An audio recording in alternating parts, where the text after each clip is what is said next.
Angela Knight's here, former head of energy at UK, of course. Angela, very good morning to you. Good morning. Much gnashing of teeth going on around Ed Miliband yesterday in his interview about the price of gas and how he keeps assuring us all that basically it's set into the price of it is set internationally, and if he brought the taxes down on oil and gas companies, that it wouldn't make any difference to the price. I mean, you know, there are so many sort of movable parts to this argument that you can't just say one thing without including other bits of it. Like, for example, the gas prices wholesale have fallen again since the start of the Ukraine war. They're not as high as they were at the beginning of it, and that hasn't been reflected in certainly our gas prices that we pay for our energy bills. Our energy bills continue to go up and up and up, and everybody else's bills are cheaper than ours. So there's obviously something going wrong with the way that we're paying for energy, isn't there? Yes, there is.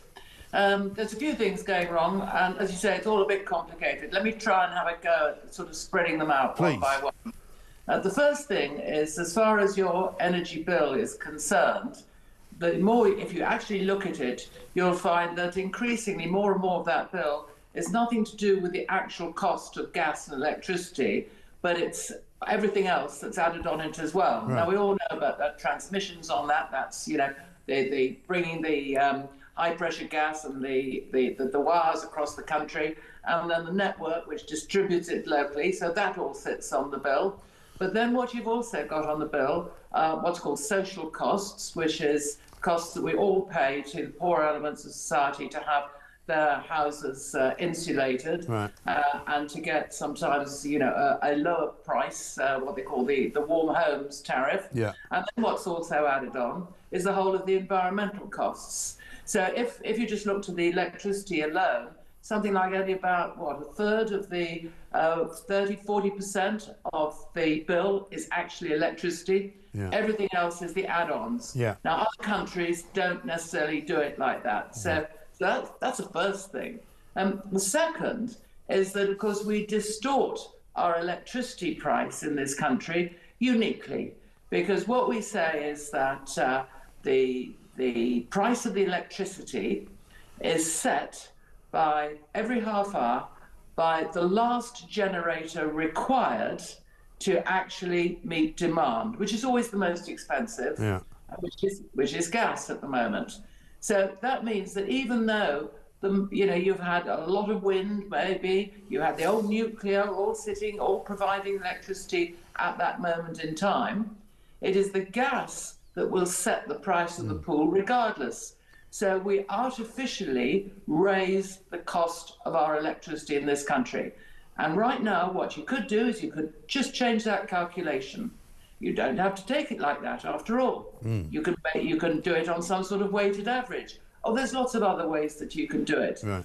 So if you add it all together, all these things that sit on the bill, as well as the actual gas and the actual electricity, and you add in that calculation, which it may have been a good idea when they started, but right now it's not a good idea, you end up with a high-priced bill almost regardless of what happens. Exactly right.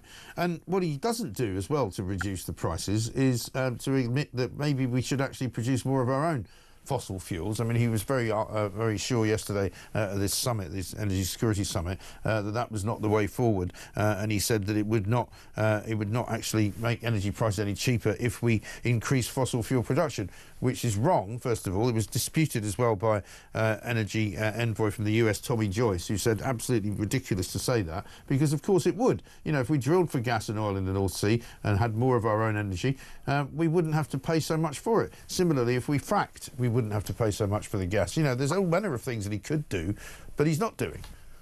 No, he's not doing. What he says is that we will always be caught by the world price for gas and the world price for oil in this country. He calls us a price taker, not a price maker. But that's only because of the way that we do it. Right. I mean, obviously, what actually happens in practice, that if you are running a gas generator, or if you are a supplier of gas, to us in our homes or whatever, you don't just buy the gas on a day-by-day basis. Right. You buy a long contract forward. Yeah. And yes, obviously, these contracts roll on, and so sometimes it is that long contract will be cheaper, and sometimes it's more expensive. But the reality is it's spread out over a period of time. Yeah, right. And you also hedge on the currency markets and everything else, don't you? Yeah, well, absolutely. And then the second aspect about it is, of course, if you are bringing up your gas locally, you haven't got to pay all those shipping costs. You haven't got to pay for what amounts to liquefying it first, putting it in tankers, bringing it a few thousand miles across, then gasifying it in this country. You don't have to pay that either. So the overall cost is actually cheaper, and the overall, what should I say, reduction in pollution is cheaper because you haven't got it on a diesel ship. The problem with Ed Miliband is that he's become a fanatic. Yeah. And when you've got a fanatic in charge, they get narrow and narrow on their focus. And his is, we will have wind and renewable energy, and that will be good, and that will bring the price down. As long as he has anything of gas on the system, then it will peak out our electricity prices at a gas price rather than a wind price. That's the first thing. Yes. And he can change that now. And the second is the renewables simply aren't there 24 hours a day, 365 days a year. Yeah. You have to bring the backup. And if you're going to build your backup, then you can't do it by just cables and pipes in from elsewhere, because then you are caught on into somebody else's market. You know, after all, we do take electricity from continental Europe, but when there's one of these cold spells, we've all got that cold spell, and that price of electricity is extremely high and sometimes isn't actually quite there anyway.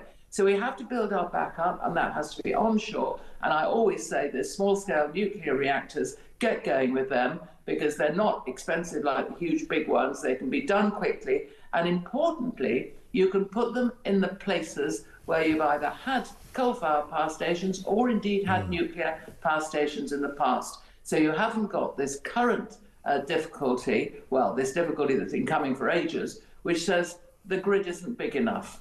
And right now, the problem that Ed Miliband is looking at is you've got all this wind built in Scotland and down the east side of the country, but you haven't got sufficient grid to take it from there and distribute it everywhere. Right. And that's why he's saying, oh, well, what about having zonal pricing? And clearly he's testing the mood on that.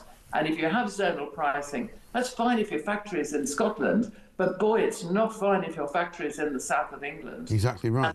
And that's what he's already running away from. He's already going, oh, no, don't believe everything you read in the papers. But actually, we are looking at it. Yeah, well, of course he's looking at it, because he's still got that problem. Because as long as you've got the constraint on the grid, so you can't get the power from Scotland down into England, so you end up shutting off those very wind farms that we've paid to put in place. The actual cost, meanwhile, of investing in the grid is another very big sum indeed, something in the region of 30 billion. Yeah. And this is why, to me, what needs to happen is a real sensible rethink. Yes, by all means, let's continue to move away from polluting methods and procedures for producing our power in this country. But do it at a sensible pace, looked at properly in the round from all the things that need to be done, and most importantly, at a price that is right. Because I know we all talk about our own home bills, and rightly so, but the reality of the big, big impact that's taking place on electricity is on our industry, who pay between 2 and 4 times more than their competitors in other countries. We will shut down our big employers at this rate unless we're very careful. Yeah, absolutely. The Fanatic should never be in charge. No, he absolutely shouldn't. Angela Knight, thank you very much indeed. Angela Knight, former head of Energy UK. And if you'd ever wanted somebody sensible to talk about energy, it's Angela. And she's just said that the problem with Ed Miliband is that he's become a fanatic. And if that's not enough for you to have him removed from office, I don't know what is. It's time we put him out of his misery, put him out to pasture, put him in charge of, I don't know, the boating pond at the Serpentine or something, you know, because he's not worthy of being in charge of anything else, quite frankly.